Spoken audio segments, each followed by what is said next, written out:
On a rain-slicked morning in downtown Atlanta, the city's most exclusive watch boutique, Meridian Timepieces, gleamed behind its glass facade. Inside, the air shimmered with the scent of polished wood and expensive cologne. Every detail: mahogany counters, velvet-lined cases, the soft glow of gold and platinum spoke of wealth and power. No one noticed the tall, quietly confident black man who entered, his charcoal coat damp from the drizzle, his shoes plain but spotless. His name was Elijah Carter. He wore no designer logos, no flashy jewelry, just a crisp white shirt and a calm, measured gaze. As he stepped onto the marble floor, the staff's attention barely flickered. Their focus was on the regulars, the white businessmen in tailored suits, the socialites with diamond cufflinks, the old money families who'd shopped here for generations. Elijah moved with purpose, his eyes drawn to a display at the center of the rumor limited edition platinum chronograph, rumored to cost more than most people's annual salary. He paused, admiring the craftsmanship, his reflection mingling with the watch's intricate gears. From across the room, the boutique's manager, Victoria Langley, watched with thinly veiled disdain. Her silver hair was pulled into a severe bun, her posture rigid, her blue eyes cold. She whispered to a young sales associate, "Keep an eye on him. He doesn't look like he belongs here." Moments later, a trio of white customers swept in: Mr. and Mrs. Whitaker, both draped in designer raincoats, and their son, a rising tech executive. Instantly, the staff sprang to life. Champagne was poured, velvet trays were produced, and laughter rippled through the boutique.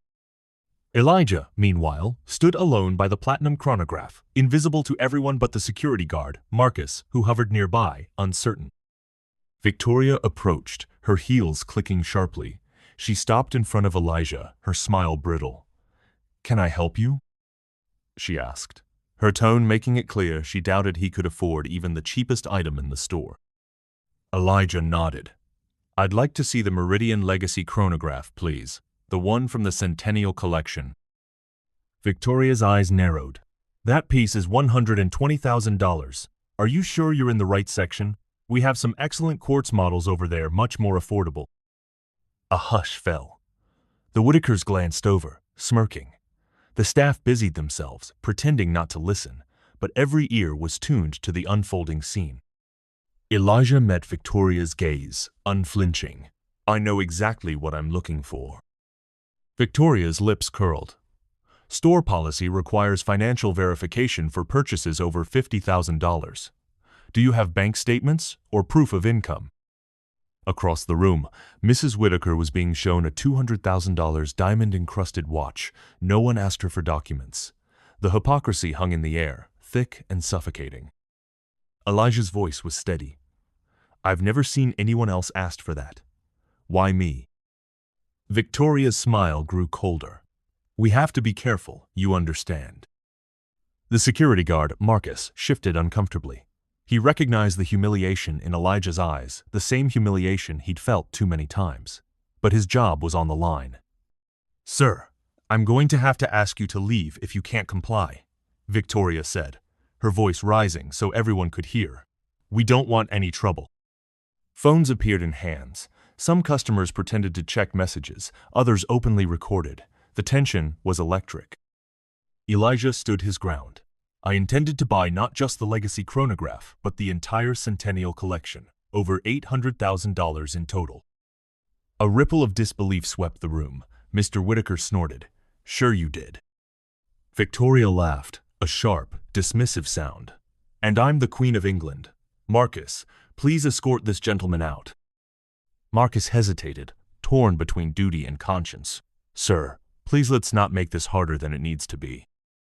Elijah's eyes flashed. "Before you put your hands on me, let me introduce myself. I am Elijah Carter, the new owner and president of Meridian Timepieces." The boutique froze. Victoria's face drained of color. Marcus stepped back as if burned. The Whitakers gaped, their arrogance crumbling. Elijah reached into his coat and produced an embossed ID card. "If you doubt me, call Samuel Green, the CEO of Meridian Holdings. His number is in your emergency contacts." Victoria stammered. This must be some kind of joke. But Elijah's composure was unbreakable. "Call him." A young associate, Olivia, darted to the phone, her hands shaking. The call was brief. When she hung up, her voice trembled. "He's telling the truth. Mr. Carter is the owner." A stunned silence fell. Victoria's authority evaporated. The staff looked at her, then at Elijah, unsure where to stand. At that moment, the boutique's glass doors swung open. In strode Samuel Green, flanked by two legal advisors. His face was grave. "Victoria, you're relieved of your duties, effective immediately. Your conduct is unacceptable. Marcus, please escort her out." Victoria's protests died in her throat. She looked around for support, but found only averted eyes. As she was led away, her years of power and privilege vanished in a heartbeat. Elijah turned to the staff and customers, his voice calm but resonant. "This is not just about one person's prejudice. It's about a culture that allows it to happen. From today, Meridian timepieces will close for 2 weeks. Every employee will be retrained not just in customer service, but in respect, dignity, and fairness. You'll all be paid in full. If you can't embrace this new culture, you're free to leave with severance." The staff exchanged glances, some relieved, some anxious, all changed.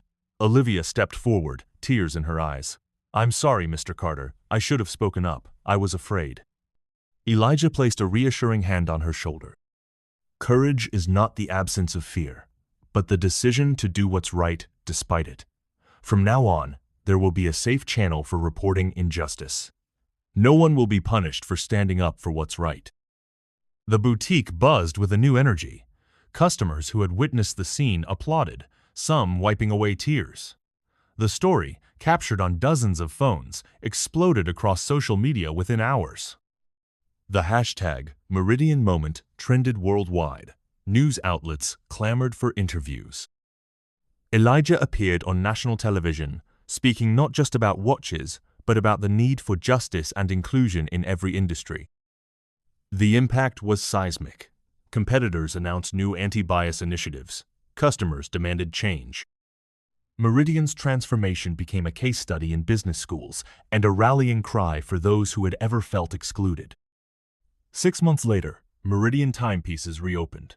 The once imposing counters were replaced with open consultation tables. The staff, now diverse and empowered, greeted every customer with genuine warmth. A new collection, Unity, featured designs by up-and-coming Black, Latino, and Asian watchmakers, each piece accompanied by the story of its creator. Olivia, once a timid associate, was now assistant manager, leading training sessions on empathy and respect. Marcus, the security guard, was promoted to head of customer relations, his insight and integrity now valued assets. On opening day, Elijah stood quietly at the back, watching as customers of every background browsed the displays, laughter and conversation filling the air. Samuel Green joined him, pride in his eyes. "You've changed more than a store, Elijah. You've changed the standard." Elijah smiled, his gaze sweeping the room. True luxury isn't about exclusion. It's about making everyone feel seen, valued, and respected. As the sun set over Atlanta, the Meridian sign glowed not as a symbol of privilege, but as a beacon of hope. Customers left with more than a timepiece. They left with the memory of a place where justice, dignity, and courage finally took center stage. And so, the story of Elijah Carterth, black man once dismissed in his own store, became a legend, a reminder that real change begins when someone dares to stand up, not just for themselves, but for everyone who has ever been told they don't belong. If this story moved you, share it. Let's build a world where every person's worth is recognized, and where the courage to do what's right is the greatest luxury of all.